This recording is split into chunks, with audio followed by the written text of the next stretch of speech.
Hello hi అండి అందరికీ welcome to our channel. నేను ఇప్పుడు పాలక్ పన్నీర్ ఎలా తయారు చేయాలో చూపిస్తానండి రెస్టారెంట్ స్టైల్లో. కొంచెం పాలకూర అయితే మా కుంపట్లో వచ్చింది, తర్వాత కొంచెం అయితే కొన్నది. అలాగే నేను ఒక కట్ట పైన అలా తీసుకున్నాను పాలకూర. ముందుగా స్టవ్ మీద వాటర్ వేసి బాయిల్ చేశాను. వాటర్ హీట్ అయిన తర్వాత ఆ పాలకూర అంతా అందులో లాస్ట్ కొనలు మాత్రం కట్ చేసి కాడలతో సహా వేసేసాను. వేసి అందులోకి ఒక టీ స్పూన్ అలా షుగర్ వేసాను, ఒక పించ్ ఆఫ్ అలా బేకింగ్ సోడా వేసాను, ఒక పించ్ అలా. ఎందుకు వేస్తానంటే బేకింగ్ సోడా కలర్ అనేది చేంజ్ అవ్వదు, మనం మిక్సీ పట్టినా అని పాలకూర చేంజ్ అవ్వదు, కలరు గ్రీన్ కలర్లోనే ఉంటుంది, అందుకోసమే అది వేసాను నేను. అలాగే అందులోకి 4 పచ్చిమిర్చి కూడా వేసాను. కొంచెం ఒక టీ స్పూన్ ఆయిల్ వేసాను, వేసి బాయిల్ చేశాను. బాయిల్ అయిన తర్వాత వాటర్ వంపేసి సైడ్కి పక్కన పెట్టుకున్నాను కూల్ అవ్వడానికి. మరి స్టవ్ మీద ఇంకొక బౌల్ పెట్టి అందులో కూడా కొంచెం ఆయిల్ వేసి హీట్ చేయాలి. హీట్ అయిన తర్వాత అందులోకి నేను ఆవాలు, జీలకర్ర, కరివేపాకు, ఎండుమిర్చి వేసి కొంచెం ఫ్రై చేశాను. ఫ్రై అయిన తర్వాత అలాగే నేను ముందుగానే ఆనియన్ కట్ చేసి పెట్టుకున్నాను చిన్నగా, అది కూడా వేసి మగ్గనిచ్చుకోవాలి. మగ్గిన తర్వాత అలాగే జింజర్ గార్లిక్ పేస్ట్ కూడా వేసాను. అలాగే పచ్చిమిర్చి కట్ చేసి పెట్టుకున్నాను ఒక 2 అలా, ఆ పచ్చిమిర్చి కూడా వేసి ఫ్రై చేయాలి. ఫ్రై అయిన తర్వాత అందులోకి చిన్నగా కట్ చేసి పెట్టుకున్న టమోటా కూడా వేసాను నేను. టమోటా కూడా వేసి ఫ్రై చేసుకోవాలి. ఈలోపు పాలకూర కూల్ అయింటే మిక్సీ చేసి పెట్టుకుందాం. మిక్సీలోకి పాలకూర అది వేసి అందులోకి 1 కప్పు క్యాష్యూస్ కూడా వేసాను, 1 కప్పు వేసాను. వేసి అందులోకి ఇలాచి, లవంగాలు, చెక్క, బిర్యానీ ఆకు కూడా వేసి మిక్సీ చేసి పెట్టుకున్నాను నేను. మెత్తగా పేస్ట్ చేసి పెట్టుకోవాలి.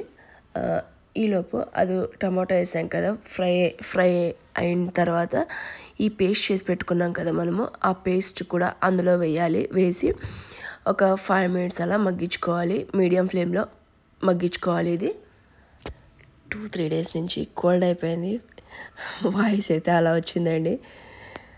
కోల్డ్ తగ్గడం లేదు, క్లైమేట్ కూడా ఫుల్ కోల్డ్ ఉంది కదా, అందుకే చలి మాత్రం చాలా ఉంది మార్నింగ్ టైంలో.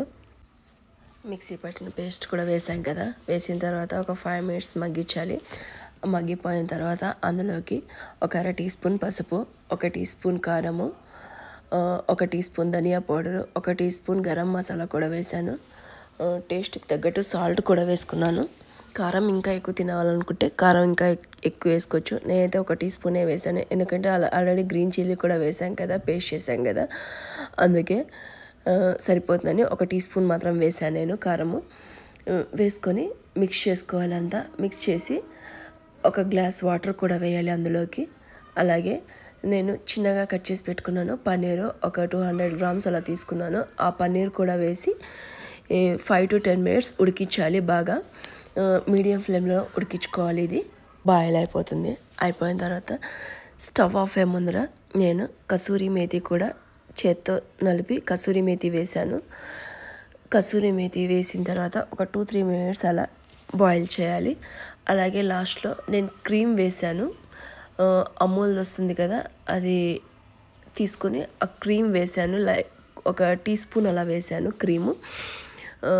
స్టవ్ ఆఫ్ అయ్యే ముందర వేస్తే tasty palak paneer ready restaurant స్టైల్లో.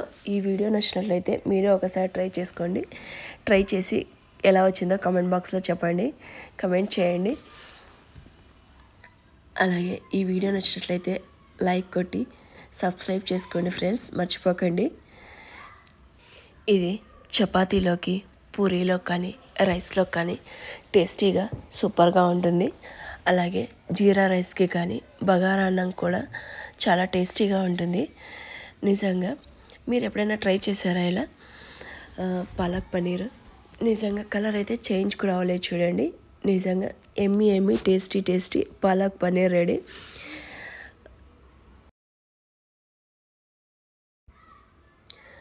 నిజంగా టేస్ట్ అయితే చాలా బాగా వచ్చింది, సూపర్గా కుదిరింది. ఎమ్మి టేస్టీ పాలక్ పన్నీర్ రెడీ. మేమైతే చపాతీకి చేశాను. చపాతీకి కాంబినేషన్గా పాలక్ పన్నీర్ చేశాను. నిజంగా టేస్ట్ అయితే సూపర్గా వచ్చింది, బాగా కుదిరింది. ఈ వీడియో నచ్చినట్లయితే మీరు ఒకసారి ట్రై చేయండి. అలాగే ఒక లైక్ కొట్టి సబ్స్క్రైబ్ చేసుకోండి ఫ్రెండ్స్, మర్చిపోకండి. మరిన్ని వీడియోలు చేయడానికి ట్రై చేస్తాను. ఓకే, బాయ్ అండి అందరికీ, బాయ్.